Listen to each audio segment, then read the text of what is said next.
With me is the Indian national, Prema, who faced harassment at the Shanghai airport. Welcome to WION, ma'am. And my first question to you is if you can give us the details as to the issues you faced, starting from the point when you reached the Shanghai airport. Thank you. So basically, um, I was traveling between London, Gatwick to Japan with a transit in Shanghai Airport, China. I am well aware of the regulations and the fact that basically, if you're transiting through a country, you need to basically check that you can within how many hours and so forth. So I had in fact traveled via the same airport last year on the 16th of October, Shanghai Pudong Airport. And because it was the first time that I was traveling and transiting in China, I checked with the Chinese embassy, and basically they said because you're only transiting, it should be okay as long as it's within 12 to 24 hours, and my transit was only 3 hours. And last year I had very successfully transited without any issues in the same exact airport. This year, as soon as I crossed the e-gates and was queuing up at the Shanghai security gates for transferring onto my next flight to get to Japan. One of the immigration officers came to me, took my passport, and asked me to follow her, and basically took me close to, so basically taking me back to the e-gates.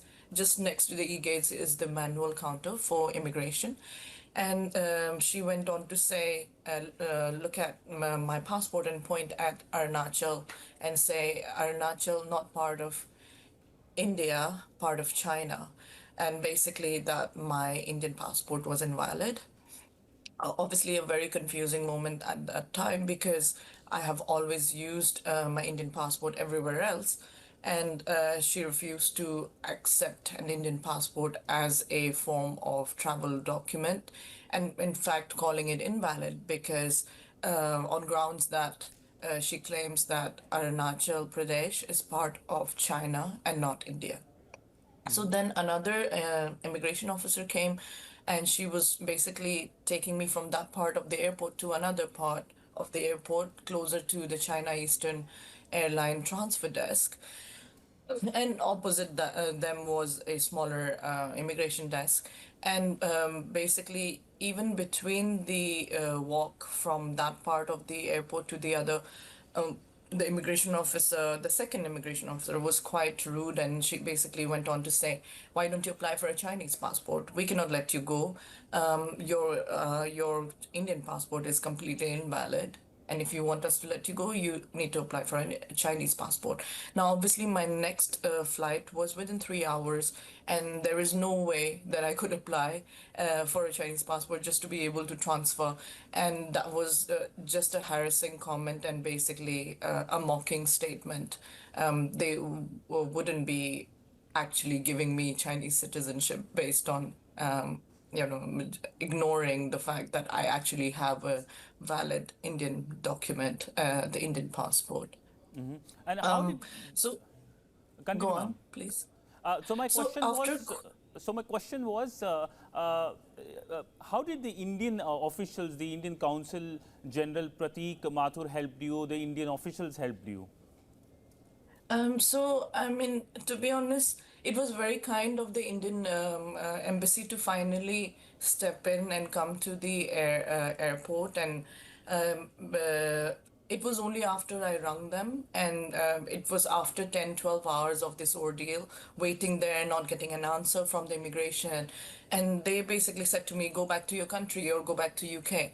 Now, after a 12-hour flight from London to Shanghai, being held for almost 18 hours, uh, I would consider it completely inhuman that they expect me to be back on a flight to London after basically 30 hours. So that's another 42 hours of just being, held up and being in airports and flights all day.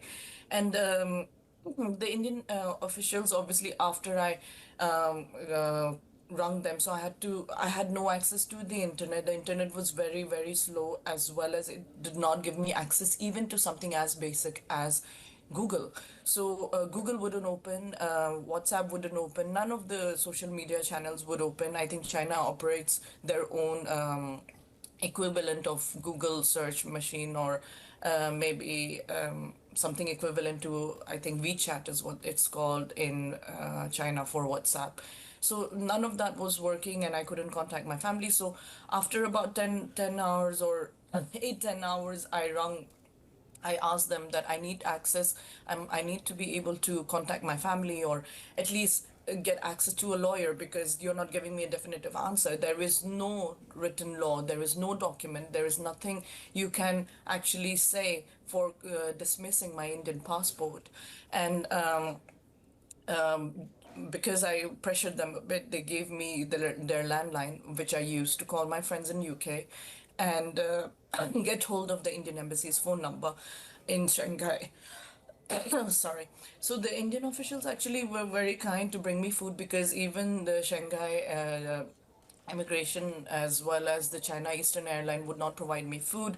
Even when I asked for water, they said go and take it yourself from, there is a dispenser. So they didn't give me access to lounge, or like, I, and not that I'm asking them to pay. I can pay for the lounge because I was really tired, and obviously, as you can see, I'm still a bit under the weather, and now extremely exhausted after such a long ordeal waiting there in a, it wasn't a waiting room or anything. It was just basically the airport space where you just have a seat to sit with other passengers if they're waiting in the area. I did actually see the Chinese news recently, where basically they claim that they have given me food, and they've given me place to I rest, was coming to that none of point. which is true. I was coming to that Yes. point a short while ago. The Chinese Foreign Ministry, in its weekly briefing, in fact, daily briefing, said that the allegations which you have said in terms of the harassment you faced, no meals, they've denied that. So,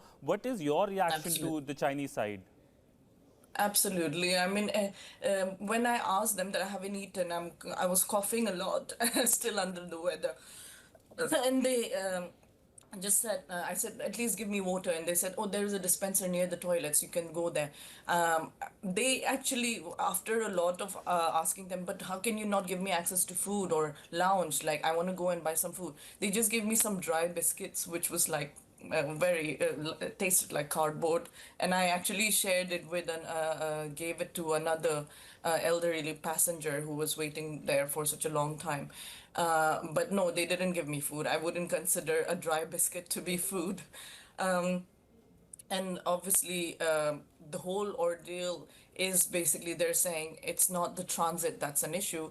Your document, the Indian passport, is invalid. The fact that you belong to and were born in Arunachal is basically saying that it's part of China, and you shouldn't be holding an Indian passport. They even went on to mock and say apply for a Chinese passport, and the China Eastern staff, some two, three of them at the transfer desk, two of the Chinese immigration officers behind me, kind of like four, five of them, all surrounded by me. When I was asking them, what is the issue? Show me some documentation. What laws are you referring to? Because obviously Indians holding an Indian passport should be able to transit, and they just would like laugh and point at Arunachal and just laugh, and within themselves make some mockery and say China, China, yeah, not India, like completely dismissing the fact that And, and, and India's and Arunachal Pradesh has always been a part of India.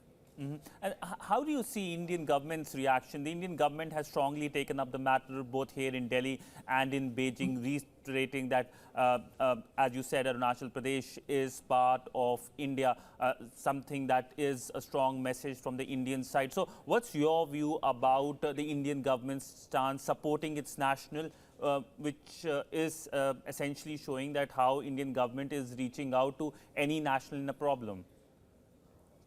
Absolutely, I'm quite happy with the fact that India is looking at to this matter seriously because questioning someone, a nobody like me, because I'm just a citizen. I don't even have, political connections, or I don't work for the government. Um, I actually don't have a say in something as big as this. This is a very important geopolitical matter. Like you're claiming my birthplace, my country's land to be Chinese when that's not true, and on just claims and not facts, you're holding up and harassing Indian citizens, which is completely uncalled for and quite frankly insulting, and questioning my nationality and ridiculing my country's passport and calling it invalid is something that I wanted to bring up with the government.